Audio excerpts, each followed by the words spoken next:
मैत्रिणींनो, मराठी दीक्षामध्ये तुमचं खूप खूप स्वागत आहे। उन्हाळा हा शब्द बोलताच आपल्याला गरम जाणवू लागते। हो, उन्हाळ्यात खूप पाणी पिणे किंवा विविध प्रकारची सरबत पिणे, ड्रिंक्स पिणं किंवा रेमेडीज रेसिपी यूज करणं केसांसाठी, स्किनसाठी, कारण उन्हाचा परिणाम फक्त तुमच्या बॉडीवरच होत नाही तर तुमच्या स्किनवर, हेअरवरही होतो। पण जेव्हा तुमच्या शरीरातली उष्णता वाढते, काही कारणास्तव वाढते किंवा उन्हाळ्यामुळे आपल्याला खूप त्रास होतो, धापा लागतात, डिहायड्रेशन होतं आणि अशा वेळेस आपल्याला कळत नाही की नक्की काय यूज करावं, काय प्यावं, काय खावं किंवा कोणत्या रेसिपीज रेमेडी यूज कराव्या। कारण आपली लाईफस्टाईल अशी आहे की त्यात आपण मसाल्याचे पदार्थ खातोच, डेली लाईफस्टाईल मध्ये हे इन्क्लूड असतात, रोजच्या आहारात हे आपण घेतोच, हे आपण टाळू शकत नाही। एकदा टाळलं, दोनदा टाळलं, पण नेहमी आपण टाळू शकत नाही, कारण आपली लाईफस्टाईल किंवा आपलं राहण्याची पद्धतच अशी आहे की त्यात आपण अशा प्रकारच्या ज्या वस्तू असतात किंवा खाद्यपदार्थ असतात त्या आपण पूर्णपणे टाळू शकत नाही। शरीरातली उष्णता कमी करण्यासाठी काही उपाय मी तुमच्याशी शेअर करणार आहे। खूप साधे सोपे आहे, तुमच्या किचन मध्येच असतात, पण बहुतेक वेळा आपल्याला माहित असूनही आपण विसरून जातो। त्याचीच आठवण तुम्हाला मी करून देणार आहे। व्हिडिओला कंप्लीट बघा, कुठे स्किप करू नका। अंगातील उष्णता कमी करण्यासाठी खूप सारे घरगुती उपाय आहे। उष्णता जास्त झाली की तुम्हाला पिंपल्स येतात किंवा शरीरात आग होते, खाज येते, अशा प्रकारे तुमची उष्णता तुम्हाला जाणवू लागते। पण अशा परिस्थितीत काही घरगुती उपाय तुम्ही केले तर तुम्हाला नक्कीच आराम भेटेल। जसं नारळ पाणी। नारळ पाणी एक नैसर्गिक सोर्स आहे।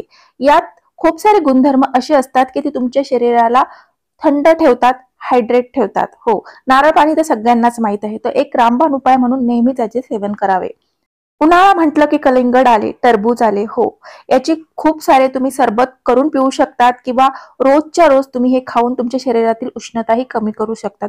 खूप चांगल्या प्रकारे नैसर्गिक हा एक सोर्स आहे शरीरातील उष्णता कमी करण्यासाठी, त्यामुळे याचे सेवन तुम्ही रोज करू शकतात। सोबतच काकडी। हो, काकडीमध्येही 92% पाणी असतं, त्यामुळे ती तुमच्या शरीराला हायड्रेट ठेवण्यास खूप मदत करते। काकडी वेगवेगळ्या प्रकारे तुम्ही तुमच्या आहारात किंवा सरबत करून पिऊ शकतात, वेगवेगळ्या प्रकारे तुम्ही सेवन करू शकतात। सोबतच घरी बनवलेलं दही। हो, दह्यापेक्षाही मी तुम्हाला सांगेल की इथे तुम्ही घरच्या दह्याचं ताक करून प्या।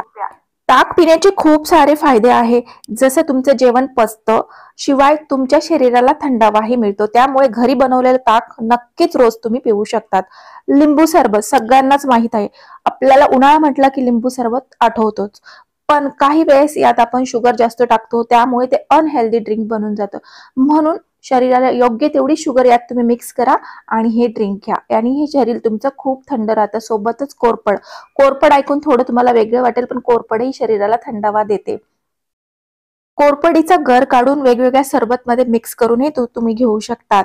आणि पुदिना। पुदिना तर तुम्हाला माहितच आहे, तो वेगवेगळ्या सरबत मध्ये तुम्ही मिक्स करून किंवा चटणी बनवून किंवा जे पदार्थ आपण बनवतो त्यात मिक्स करून तुम्ही पुदिना खाऊ शकतात। पुदिना नैसर्गिकरित्या तुमच्या शरीराला थंडावा देतो। सोबत मिरपूड तुम्ही इथे बघितले असेल। हो, मिरपूड तुमच्या शरीरासाठी खूप बेस्ट असते। वेगवेगळ्या सरबत मध्ये मिक्स करून तुम्ही मिरपूड घेऊ शकतात आणि याने तुमचं अन्नही पचतं आणि शरीरही थंड राहतं। इथे तुम्ही कांदा बघितला असेल। हो, कांदा ही एक नैसर्गिक पाण्याचा सोर्स आहे, त्यामुळे वेगवेगळ्या पदार्थांमध्ये कांदा तुम्ही खा, किंवा सेलरी। सेलरी तो बेस्ट सोर्स आहे पाण्याचा, तर या प्रकारे तुम्ही सेलरी सँडविच मध्ये वेगवेगळ्या प्रकारामध्ये जास्तीत जास्त तुमच्या आहारात समाविष्ट करा। आणि सब्जा। सब्जा तुम्हाला माहितच आहे, हा नॅचरल थंड असतो, त्यामुळे दुधामध्ये, पाण्यामध्ये किंवा सरबतामध्ये मिक्स करून नक्कीच तुम्ही रोज सब्जा सेवन करा, याने तुमचं शरीर थंड राहण्यास खूप मदत होते। माहिती कशी वाटली तुम्हाला नक्कीच मला कमेंट बॉक्स मध्ये कळवा। यातले काही जे कोकम सरबत, जसं पन्ह आहे, हे आपण नॉर्मली घरी इन्स्टंट बनवू शकतो, यामुळे आपली शरीरातली उष्णता कमी होते। हे खूपच नॉर्मल मी तुम्हाला सांगितलं आहे। भरपूर रेमेडी मी तुमच्याशी शेअर केल्या, त्या कशा वाटल्या नक्की ट्राय करा। ह्या उन्हाळ्यात जर जास्त डिहायड्रेशन होत असेल तर प्लीज तुम्हाला तहान लागायच्या आधी तुमच्याजवळ पाणी असणं खूप गरजेचं आहे। जर तुम्ही बाहेर जात असाल तर तुम्ही पाणी नेणं सोबत अजिबात स्किप करू नका, नाहीतर बाहेर बॉटल घेईल, बाहेर पाणी पिईल, हे तुम्ही सोडूनच द्या। घरूनच तुम्ही पाणी घेऊन जा। बाहेर जे आपण ड्रिंक्स पितो, ज्यूस पितो, लिंबू पाणी पितो, तर आपण याची 100% गॅरंटी नाही देऊ शकत की यात काही मिक्स आहे, हे पाणी कुठलं आहे, यात जो बर्फ यूज केला आहे तो कसला आहे, किती दिवसाचा आहे। प्लीज अशा गोष्टींपासून सावध राहा, नाही तर याने तुम्हाला लूज मोशन होऊ शकतं, अजूनही दुसरे आजारही होऊ शकतात। त्यामुळे जेव्हाही तुम्ही बाहेर जाल तर स्वतःसोबत ग्लुकोन डीचं पाणी किंवा नॉर्मल पाणी किंवा लिंबू सरबत हे घेऊनच जा, अजिबात स्किप करू नका. गरज वाटल्यासच बाहेरचं काही पदार्थ किंवा ड्रिंक्स तुम्ही घेऊ शकतात, नाहीतर तुम्ही स्किप करा, घरूनच तुम्ही कॅरी करून जा. आय होप हा व्हिडिओ नक्कीच तुम्हाला आवडला असेल तर प्लीज व्हिडिओला लाईक शेअर सबस्क्राईब करा. नेक्स्ट व्हिडिओ मध्ये भेटूया, तोपर्यंत बाय बाय, टेक केअर.